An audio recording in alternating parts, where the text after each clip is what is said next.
আসসালামু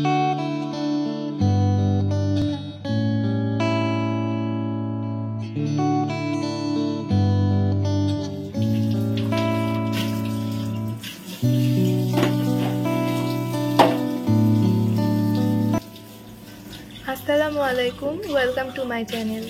দূরেরও কাছে যে যেখান থেকেই আমার ভিডিওটা দেখছেন, আশা করি আপনারা সবাই ভালোই আছেন। আমিও আল্লাহর অশেষ রহমতে ভালো আছি। আজকে একটা নতুন ভিডিও নিয়ে আপনাদের মাঝে হাজির হলাম। শীত চলে এসেছে, বাজারে এখন অনেক সবজি। আমি এখন কয়েক পদের সবজি, বড়ি ও চিংড়ি দিয়ে একটা মজার সবজি রান্না করব। এখানে আমি একটা বড় ফুলকপি, একটা বেগুন, 2টা আলু আর অল্প কিছু পালং শাক নিয়েছি। আমি আজ এই কয়েক পদের সবজি দিয়েই খুবই সুস্বাদু একটা সবজি তরকারি রান্না করব। আর শীতের সময়ে এই ফুলকপি ও পালং শাকের তরকারিটা আমার বাসার সবাই খুব পছন্দ করে। এখানে আমি একটা ফুলকপি ও আলু কেটে নিয়েছি, একটা বেগুন, পালং শাক কেটে পানিতে ধুয়ে নিয়েছি,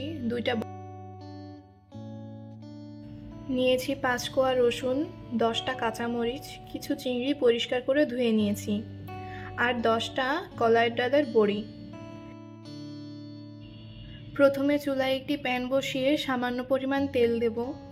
তেলটা গরম হলে দিয়ে দেব কেটে রাখা ফুলকপি ও আলুগুলো। দিচ্ছি 1 চামচ লবণ ও সামান্য হলুদ গুঁড়া।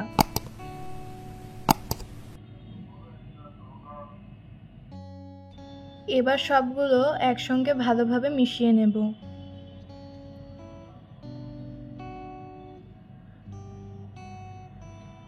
সবগুলো মিশিয়ে এবার ঢাকা দিয়ে রাখবো 5 মিনিটের জন্য। ফুলকপির যে একটা কাঁচা গন্ধ থাকে সেটা চলে যাওয়া পর্যন্ত এটা ভেজে নেব। এভাবে ফুলকপিতে লবণ ও হলুদ দিয়ে ভাজতে থাকলে ফুলকপি থেকে সামান্য পানি বের হবে। এই পানিটা শুকিয়ে যাওয়া পর্যন্ত ভাজতে থাকতে হবে। ফুলকপিতে একটু লবণ হলুদ দিয়ে ভেজে নিলে রান্নার সময় এর কালারটা সুন্দর আসে। আর এটি বেশি ভাজার দরকার নেই, একটু নরম হলেই হবে। যখন দেখবেন নিচের দিক থেকে পানিটা শুকিয়ে আসছে, তখন বুঝতে হবে ভাজাটা হয়ে গেছে। ফুলকপি ভাজার সময় এভাবে বারবার উল্টিয়ে পাল্টিয়ে নিতে হবে, নয়তো ওপরের দিকের সবজিগুলো কাঁচা থেকে যেতে পারে। ফুলকপি ও আলুটা ভালোভাবে সেদ্ধ করে নেওয়া হয়ে গেছে। এবার আমি এটা একটা বাটিতে ট্রান্সফার করে নিচ্ছি। ওই প্যানেই আবার দেব সামান্য সরিষার তেল। তেলটা একটু গরম হলে এর মধ্যে দেব কলাইয়ের ডালের বড়ি। বড়িগুলো হালকা আঁচে এপিট ওপিট করে একটু ভেজে নেব। বড়িগুলো ভাজার সময় খেয়াল রাখতে হবে যেন বড়িটা বেশি ভাজা না হয়ে যায়। এ পর্যায়ে আমি বড়িগুলো নামিয়ে নেব।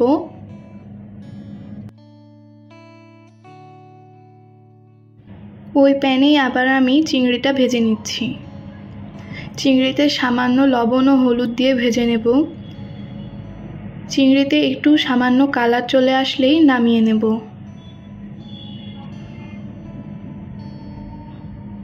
অন্য একটি প্যানে পরিমাণ মতো সরিষার তেল দেব। তেলটা গরম হলে যে পেঁয়াজ কুচি করে রেখেছিলাম সেটা দিচ্ছি। পেঁয়াজটা হালকা একটু ভেজে নেব। পেঁয়াজ একটু ভাজা হলে এর মধ্যে অ্যাড করব 3 চামচ পেঁয়াজ বাটা, 1 চামচ জিরে বাটা, হাফ চামচ রসুন বাটা, আর 10টা মরিচ পরিমাণ মতো লবণ দিয়ে বেটে রেখেছিলাম সেটা। এবার সব মশলাগুলো ভালো করে মিশিয়ে নেব।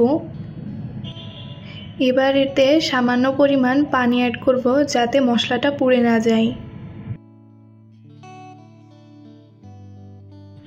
এবার দিচ্ছি একটা তেজপাতা, হাফ চামচ হলুদ গুঁড়া। আবারও সবগুলো ভালোভাবে মিশিয়ে নিতে হবে। সবগুলো মেশানো হয়ে গেলে দিয়ে দেব 1 চামচ 5 ফোড়ন গুঁড়া। এবার সব মশলাগুলো কষিয়ে নেব। অল্প অল্প করে পানি অ্যাড করব আর মশলাটা কষিয়ে নেব। খেয়াল রাখতে হবে মশলাটা নিচের থেকে ধরে না যায়, এতে করে রান্নার টেস্টটা ভালো লাগবে না। আমার মশলাটা কষানো হয়ে গেছে। এবার অ্যাড করেছি ভেজে রাখা বড়ি ও চিংড়ি মাছ। বড়ি আর চিংড়ি মাছ দিয়েও মশলার সাথে কষিয়ে নেব। সামান্য পানি অ্যাড করে বড়িগুলো একটু সেদ্ধ হতে দেব। কিছুক্ষণ পর যখন পানিটা শুকিয়ে আসবে তখন অ্যাড করব ভেজে রাখা ফুলকপিগুলো।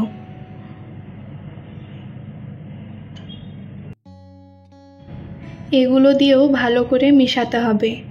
এখানে আমি চিংড়ি মাছ দিয়ে রান্না করেছি। যদি কারো চিংড়ি মাছে অ্যালার্জির সমস্যা থাকে তাহলে চিংড়ি মাছ বাদ দিয়েও রান্নাটা করতে পারেন। তবে আমার মনে হয় চিংড়ি মাছ দিলে এই সবজির স্বাদ বহুগুণ বেড়ে যায়। শীতের সময় অনেক টাটকা সবজি পাওয়া যায়। এটা ইলিশ মাছ বা চিংড়ি মাছ যেটা দিয়েই রান্না করি না কেন, সবজি খেতে ভীষণ ভালো লাগে। আমাদের বাসায় প্রায়ই এই সবজিটা রান্না করা হয়। আমাদের সবাই এই সবজিটা খুব পছন্দ করে। এই সবজিটা দিয়ে যে শুধু ভাত খাওয়া যায় তা না, রুটি, পরোটা দুটোই এই সবজি থাকলে আর কিছু লাগে না। কথা বলতে বলতে এদিকে আমার সবজিটা কষানো হয়ে গেছে। পানিও অ্যাড করে দিয়েছি। পানিটা একটু বলক আসলে কেটে রাখা বেগুনটা দিয়ে দিচ্ছি। কষানোর সময় বেগুন দিলে বেগুনের কালারটা সবুজ থাকে না, কালো হয়ে যায়। এবার ঢাকা দিয়ে সব সবজি সিদ্ধ হতে দেব। ঢাকনা খুলে মাঝে মাঝে একটু নাড়াচাড়া করে দিতে হবে আর অপেক্ষা করতে হবে সবজিগুলো সেদ্ধ হওয়া পর্যন্ত। সবজিগুলো যখন হাফ সেদ্ধ হবে তখন অ্যাড করব পালং শাক। পালং শাকগুলো আমি আগেই ভালো করে ধুয়ে কেটে রেখেছিলাম। এবার একটু নাড়াচাড়া করে আবার ঢাকা দিয়ে রাখবো। আমি এই সবজিটা শুধু কাঁচামরিচ দিয়েই রান্না করেছি। এখানে কোনো শুকনা মরিচের গুঁড়া ব্যবহার করছি না। আজকে যে সবজিটা আমি রান্না করেছি এটা আমাদের আঞ্চলিক রান্না আর আমাদের পরিবারের সবাই খুব পছন্দ করে। এই তরকারিটি একটু ঝোল ঝোল থাকতে নামাতে হবে, কারণ এর মধ্যে আলু ও বড়ি আছে। এগুলো ঝোল টেনে নেয় আর এই তরকারিটা ঝোল থাকতেই খেতে ভালো লাগে। আমার সবজি তরকারিটা প্রায় হয়ে এসেছে। রান্না প্রায় শেষের দিকে। এবার এক মুঠো ধনিয়া পাতা কুচি অ্যাড করে দেব। ধনিয়া পাতা কুচি দিয়ে ঢাকনা দিয়ে আরও কিছুক্ষণ রান্না করে নেব। চুলার আঁচ এ পর্যায়ে লো ফ্লেমে রাখতে হবে। শুধু কাঁচামরিচ ও অল্প কিছু মশলা দিয়েই এই রান্নাটা করেছি। 5 থেকে 6 মিনিট পর আমার রান্নাটা পুরোপুরি হয়ে গেছে। এবার চুলাটা বন্ধ করে দিচ্ছি। আমার রান্নাটা কমপ্লিট। আশা করছি আমার এই রান্না দেখে আপনাদের ভালো লাগবে। যাদের রান্নাটা ভালো লাগবে তারা অবশ্যই শীতের এই সবজি দিয়ে বাসায় এটা ট্রাই করবেন। আজকের ভিডিওটি ভালো লাগলে লাইক করবেন।